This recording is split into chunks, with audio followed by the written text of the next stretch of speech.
আগে চেক করো, তারপরে বিশ্বাস করবা, ঠিক কিনা? তাহলে এখন থেকে একটা কিছু শুনলে বিশ্বাস করবেন। একজন এসে বলল, ভাইজান আপনার মেয়েরে দেখলাম আরেক ছেলের সাথে বাজারে ঘোরাফেরা করে, ওই রমনার বটমূলে দেখলাম আপনার মেয়ে আরেক ছেলেরে নিয়ে ফষ্টি নষ্টি করে, লোকের কথা বিশ্বাস করে বাসায় যে মেয়ের চুলের মধ্যে ধরে মাইর, আইজো মার কাইলো মাইর।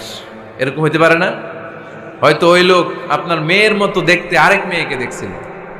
এরকম হয় কিনা সমাজে? একজন এসে বললো, ভাই আপনি এখানে ভাবিরও তো দেখলাম ওই জায়গায় আরেক লোকের সাথে ঘোরাফেরা করতেছে, খবর রাখেন না বাসা? আপনি রেগে মেগে, ঘটনা কি? আমার খেয়ে আমার পরে আরেকজনের সাথে, যে এই বাড়িতে যে মায়ের, কোনো কথা নেই। দেখবেন যে ছোট্ট মারামারি থেকে এই ঘটনা অনেক সময় বিচ্ছেদ বা ডিভোর্স পর্যন্ত গড়ায়, ঠিক কিনা? ওই যে শোনা কথায় কান দিচ্ছেন, ফাতাবাইয়ুন, আপনি চেক করেন নাই। হয়তো আপনার স্ত্রীর মতো দেখতে বা আপনার স্ত্রী যে জামা পরে, যে পোশাক পরে, এরকম পোশাক পরে আরেক নারীকে দেখছে, আপনার বউ না এটা। আপনার মেয়ের ব্যাপারে যে তথ্য দিয়েছে এটা সঠিক নয়, সে আপনার মেয়ের মতো আরেকটা মেয়েকে দেখেছে, এসে আপনার কাছে বলে দিছে, আপনি বিশ্বাস করছেন। ভেজাল আছে না নাই? এই ভেজালগুলোকে থামানোর জন্য কোরআনে এই বিধানগুলো নাজিল করেছে কে? তাহলে ফরিদপুরের ভাইয়েরা, সমাজটারে সুন্দর রাখার তথ্য একটা শুনলেই বিশ্বাস করবেন না। সিলে কান নিয়ে গেছে, শুনলেই সিলের পিছনে দৌড়, নাকি? কি করবেন?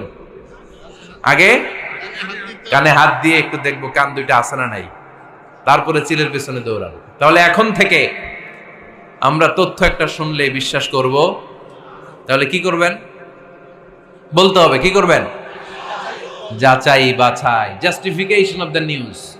কোন নিউজ জাস্টিফিকেশন ছাড়া আমরা প্রচার করব, বিশ্বাস করব, শেয়ার করব না।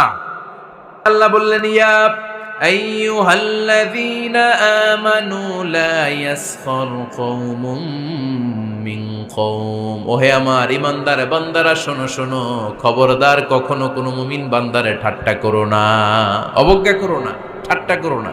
তার মনে কষ্ট হয় এমন কোন কথা তারে বলো না। Never scoff of anybody. কাউকে নিয়ে ঠাট্টা করবেন না, তার দেহ নিয়ে, তার আকৃতি নিয়ে, তার বংশ নিয়ে। এক লোকের বাবা ছিল চোর, কিন্তু তার ছেলে অনেক ভালো। আপনি কি তারা বলতে পারবেন তুই চোরের ঘরের চোর? বলতে পারবেন? চুরি করছে বাবা, ওর কি দোষ? কথা বলেন। এগুলো কবিরা গুনাহ। আওয়াজ করে বলেন তো, কি গুনাহ?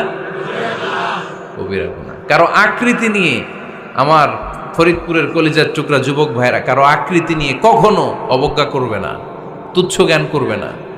এটা কবিরা গুনাহ, এটা আল্লাহ খুব অপছন্দ করেন। এর কারণ আকৃতিটা আমাদের হাতে নাই। আমাদের কারো নাক লম্বা, কারো খাটো, আমরা কেউ কালো কেউ সাদা।